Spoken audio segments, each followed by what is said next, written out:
Kabajamtoota hordoftoota yuutuubii beeksisa biiroo barnoota magaalaa Finfinnee wajjin wal qabsiisee beeksisa barsiisota qacarriidhaaf baasee jira. Haa ta'u malee beeksisa kanarratti akkaataa galmee kanaan dura galmaa'aa turreen foormii isaadhaa guutumaan guutuutti jijjiiranii jiru.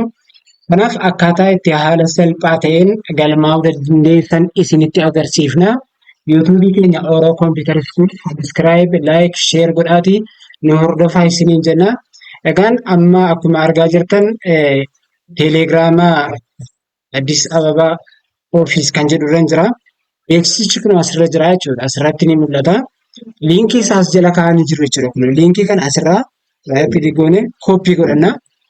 Erga kooppii godhannee booda gara kiroomii deemna. Gara kiroomii deemna. Asirratti dhufnee bakka kanatti peest gooneetiyyuu akkasitti sarchi goonaa jechuudha.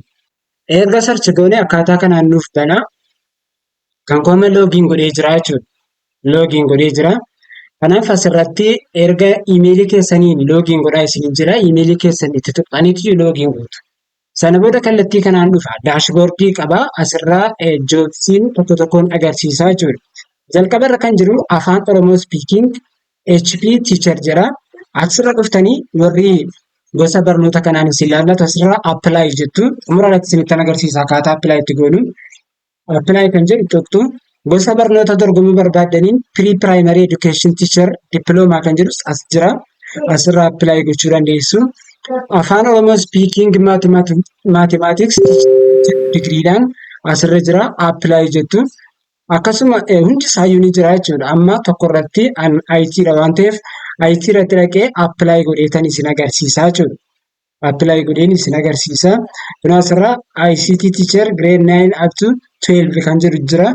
Asirraa already apply godhee waan jiruuf akkasitti disable godhee jira jechuudha. Saampilii isaadhaa kan biraa irratti godheen isin agarsiisa.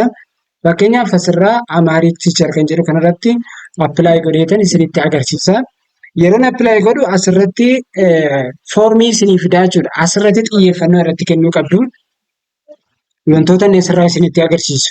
Educational credential jedhee gaafata jechuudha. Asirratti educational certificate-dha. Requirement documentiin inni gaafatu asirraa jechuudha.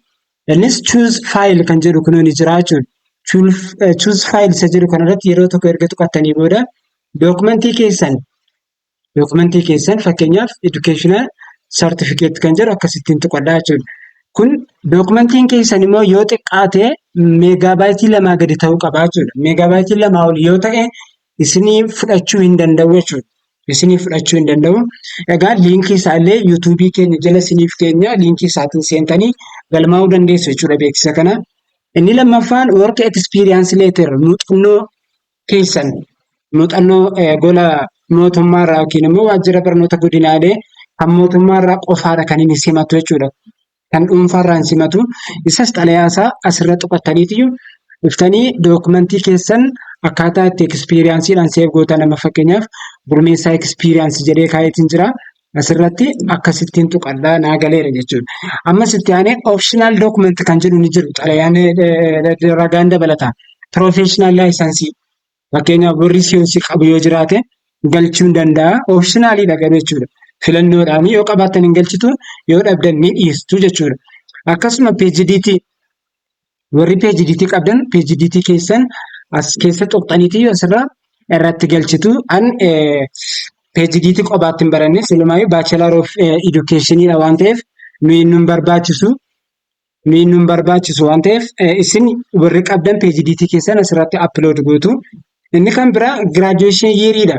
Graduation year keessan asirratti barreeffamaan keessu 21 gootanii akkaataa kanaan keessu.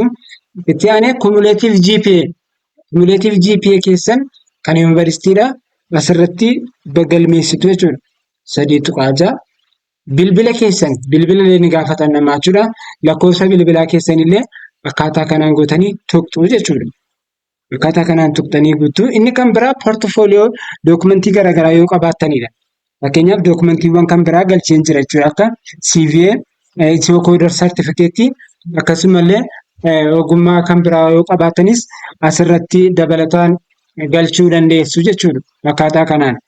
Hundi keessaniyyuu bifa kanaan erga galchatanii booda next jechu. next jettu. Erga next jettanii booda cover letter irra asirratti waan barbaadan barreessuu dandeessu. Garuu optionaliidha, dhiisuu dandeessu. Kallattiidhaan maal gootu submit jettu jechuudha. Yeroo isin submit jettan maal godha your document is successfully submitted jedha jechuudha. Garuu asirratti wanti of eeggannoo gochuu qabdan yeroo lammaffaa galmaa'uun hin danda'amu. Yeroo lama galmooftanii jennaan yookiin immoo bakka lamatti galmooftanii jennaan kallattiidhumaan filannoo tokko malee dorgomicharraa isin haqaa jechuudha. Egaan hordoftoota keenya akkaataa kanaan galmaa'uu dandeessu.